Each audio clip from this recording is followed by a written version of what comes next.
Let's have a little bit more side discussion on schemas and understand how they really work behind the scenes. To do so, we're going to start to run a couple of different commands inside of pgadmin to create a schema and then create a table or two inside of it. Let me show you what I eventually want to do. I want to create a new schema inside of our social network-test database called test. And then inside there, we're going to create another users table. This users table is just going to have one or two columns inside of it, maybe just an ID and a username. So ultimately, we're going to have two schemas, and we're going to have two very similar tables. We're then going to run a couple of different commands and figure out how we can access objects, such as a table, inside of one schema or another. So to get started, I'm going to go back over to pgadmin. I'm going to make sure I'm connected to my social network-test database, and then I will open up a query tool inside there. So the first thing we will do is create that new schema. To do so, very simple, very straightforward. We just write out create schema, and then the name of our schema, which in this case will be simply test. So I'm going to run that, and that's pretty much it.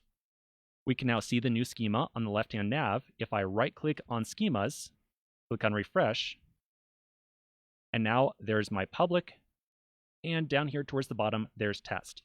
So I now have two different schemas. So now that we've created this test schema, I want to try to create a users table inside of it.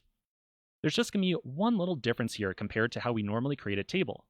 All we have to do when we create this users table is be very explicit and very clear that we want to create this new table inside the test schema instead of the default public schema. So let me show you how we do that.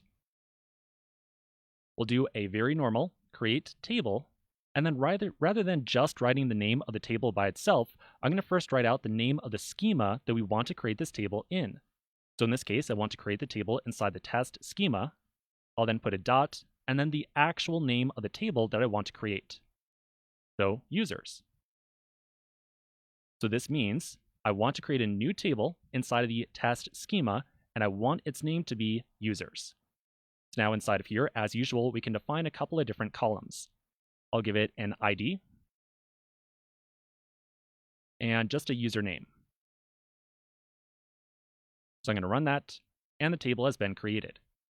So now if I go down to my test schema and expand tables, or refresh it if you've already opened it, you should now see the users table that we just created inside there. If you leave off the test dot right there, so if you don't include it at all, then by default, Postgres is going to try to create a table inside of the public schema. So if we run this like that right now, we're going to get an error message because we already have a users table inside of our public schema that already exists. Let's now also try to take a look at creating or inserting new rows into a table inside of a schema as well. So let's try to insert maybe just one or two users into the users table inside the test schema. To do so, we'll do an insert into, then once again, we'll put down test.users. So that means we want to insert some new rows into the users table in the test schema.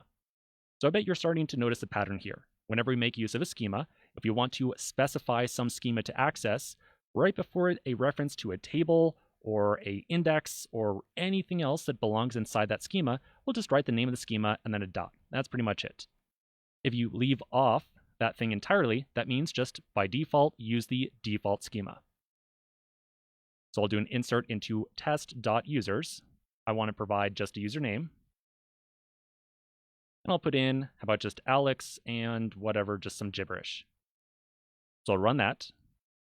And now if we open up or right click inside of our test schema, tables, users, I'll right click that, go to view, edit data, look at all rows.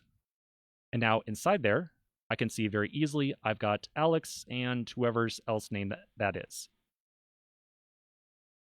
If we want to revert back to adding in some users into our public schema, or the default one, then all we have to do is take off that test dot. And that would add some users into our public schema instead. So finally, one last quick example here. If we do a select star from users by itself, that will give us all the users inside of our public schema. So if I run that, I'll see the results from our public schema users table. And if we do a test.users, once again, that's going to show us the results from the users table inside of our test schema instead. Okay, so at this point, all we've really covered is how we can create a new schema, how we can create some objects inside of it, and then run some queries against those objects. So all we really have to do in general, whenever we refer to a table or anything like that, put the name of the schema right in front of it. And that's pretty much it.